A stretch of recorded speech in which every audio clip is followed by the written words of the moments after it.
Comment est-ce qu'on fait pour devenir épouse? Pour devenir épouse, on ne prie pas. Pour devenir épouse, on ne jeûne pas. Pour devenir épouse, c'est pas une affaire de venir au culte. Pour devenir épouse, on tombe amoureux. Dis-moi, est-ce que quelqu'un s'il va marier quelqu'un parce qu'il t'envoie au restaurant? Est-ce que n'importe qui vient te mettre à genoux devant toi comme ça? Veux-tu m'épouser? Vous pensez que quand les femmes disent elles n'arrivent pas à se marier, tu peux se passer, ça va qu'elles peuvent pas se marier. Elles peuvent se marier. Mais voilà la question à 100 millions. Sinon, demain même, elle peut se marier. Mais est-ce que son nez l'intéresse? Ça l'intéresse pas. Non, c'est pas une affaire de mariage. C'est une affaire de marier qui? Non, c'est pas une affaire de prière. On ne se marie pas à Dieu parce qu'on prie. Sinon, des hommes qui prient les femmes là pour les marier, elles sont légion. C'est ça. Sinon, on fait la quoi une femme? C'est pas prier cette femme. Il lui envoie des cadeaux. Il lui envoie ceci. Mais Dieu ne veut pas. Pourquoi? Parce qu'il n'y a pas l'amour. Elle l'aime pas. Pour devenir épouse, ce qui doit exister entre vous deux, c'est l'amour. Voilà pourquoi quand Jésus arrive au niveau de Pierre, il demande à Pierre, Pierre, m'aimes-tu? Aujourd'hui, je vais te parler de l'amour comme le principe d'acquisition de l'héritage en Christ. Il y a des choses que Dieu ne fait pas tant qu'il n'est pas sûr que tu l'aimes. Romains 8, 28. Ça veut dire que tout ne concourt pas à ton bien. Pour que tout puisse concourir à ton bien,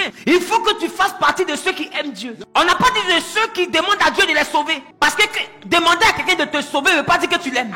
Parce que écoutez-moi bien, aujourd'hui, là, si Dieu ne nous aide pas, qui nous aide? À la vérité. Donc beaucoup veulent se servir de Dieu, mais combien veulent servir Dieu? La chose qui est claire, c'est que Dieu est une solution pour toi et moi. Mais la chose qui n'est pas claire, c'est est-ce que nous sommes une solution pour lui? Le problème aujourd'hui, c'est que Dieu nous a démontré qu'il nous aime. Jean 3,16, la Bible dit car Dieu nous a tant aimés. Aujourd'hui, tu t'appelles l'église, mais hier, on t'appelait le monde. Aujourd'hui, tu t'appelles chrétien, mais hier, on t'appelait le monde.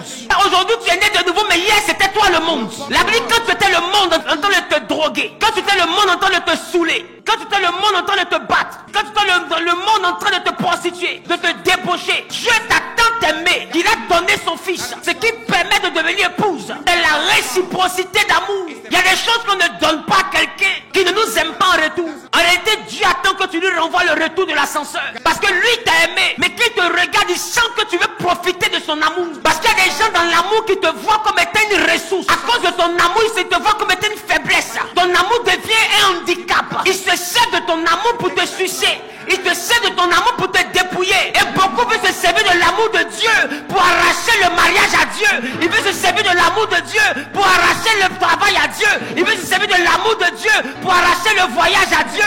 Parce que pour eux, quand quelqu'un t'aime, faut prendre lui. Et puis ce qui est bien, on fait chanter cantique à l'église. Et puis le cantique, tu sais, tu dis, je t'aime, tu le sais. Mais c'est toi-même, tu sais. Voilà pourquoi quand Jésus rencontre Pierre, et qu'il sort du tambour, il lui dit, Pierre, m'aimes-tu? Il y a des choses que Jésus ne donne pas. Si tu n'as pas la bonne réponse à cette question, m'aimes-tu? Et il précise, m'aimes-tu plus que ne m'aime ceci? C'est pour dire que Jésus regarde le degré d'amour de tout le monde. Et puis il veut que toi, ton niveau d'amour dépasse pour ton voisin. Parce que c'est en fonction de la guerre au niveau de l'amour que Jésus ouvre les trésors du ciel à quelqu'un. Ça veut dire que la vraie bataille doit pas être la jalousie de l'élévation. La vraie bataille, ça doit être la jalousie de l'amour. Quand je sens que mon voisin aime plus Dieu que moi, je ne dois pas m'énerver pour le torpiller, mais je dois chercher à aimer plus Dieu que lui. Ça doit être une affaire de guerre de qui aime Dieu par rapport à qui. On doit se battre pour aimer Dieu. On ne doit pas se battre pour tuer ceux qui aiment Dieu. Parce que ceux qui aiment Dieu, tout concourt à leur bien.